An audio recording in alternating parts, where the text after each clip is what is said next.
a 33-year-old woman with abdominal pain, vomiting, and erythema. Case report.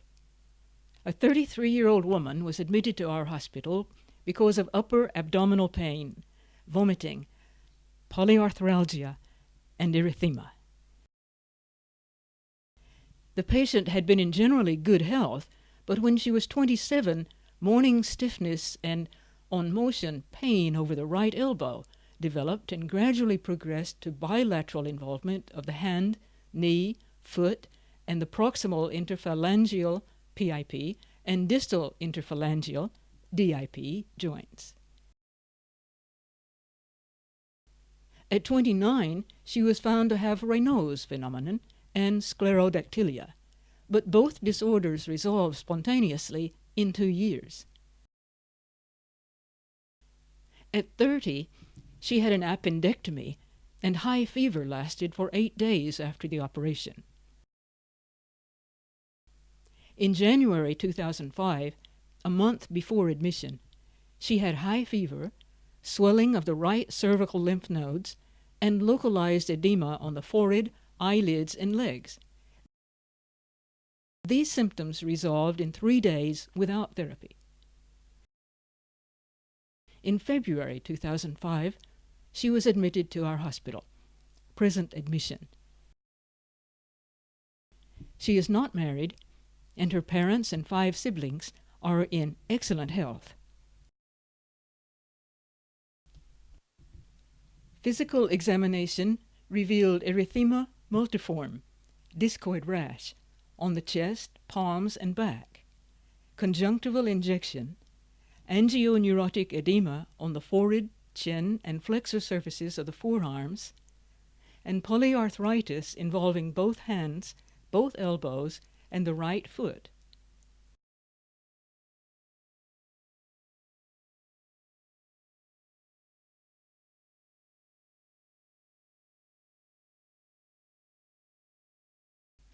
Uncorrected visual acuity is 20/40 in the right eye and 20/30 in the left eye.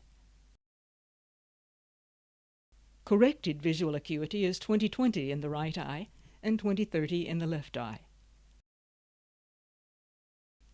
Results of other physical examinations were normal, except for slight pressure pain on the abdomen.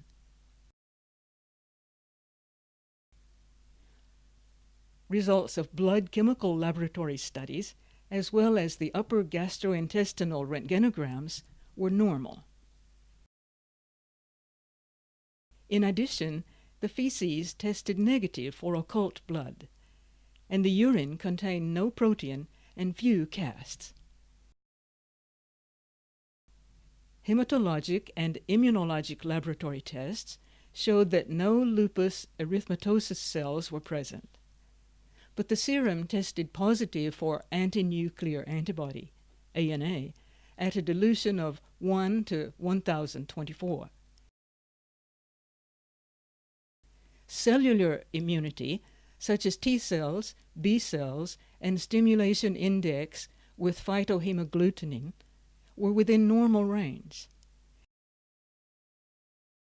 In serum analyses for complement, serum C3 was 20 milligrams per deciliter.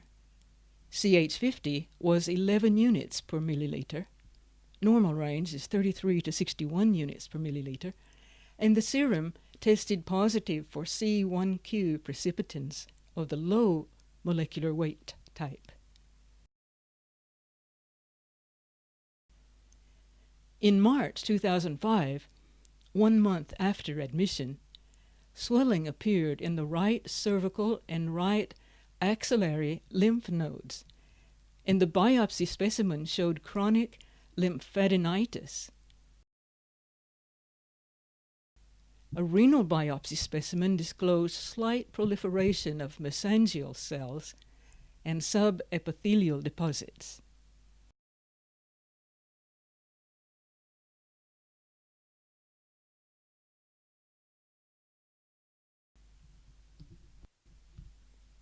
Diagnosis and therapeutic intervention. Our diagnosis was a systemic lupus erythematosus, SLE-related syndrome, with special reference to hypocomplementemia and the presence of circulating C1q precipitants. This is classified as incomplete or latent SLE. Prednisolone therapy was initiated at 15 milligrams per day and was subsequently increased to 30 milligrams per day. Erythema multiforme was alleviated quickly, but fever, polyarthritis, and angioneurotic edema persisted and were ameliorated only after prednisolone was increased to 60 milligrams per day. We prescribed famotidine 10 milligrams, 2 tablets, PO twice a day to prevent gastric ulcer. The patient's serum C3 rose to 50 milligrams per deciliter after prednisolone was increased to 60 milligrams per day. Discussion. SLE, one of the Cologan diseases, often develops between the 3rd and 5th decades of life. Because this patient exhibited only 3 of the 11 diagnostic criteria for SLE, a diagnosis of SLE was precluded. Instead, we made the diagnosis of SLE-related syndrome and subnamed it the Agnello-Oishi syndrome. This syndrome is characterized by erythema multiforme, angioneurotic edema, marked hypocomplementemia, and C1q precipitants of the low molecular weight type.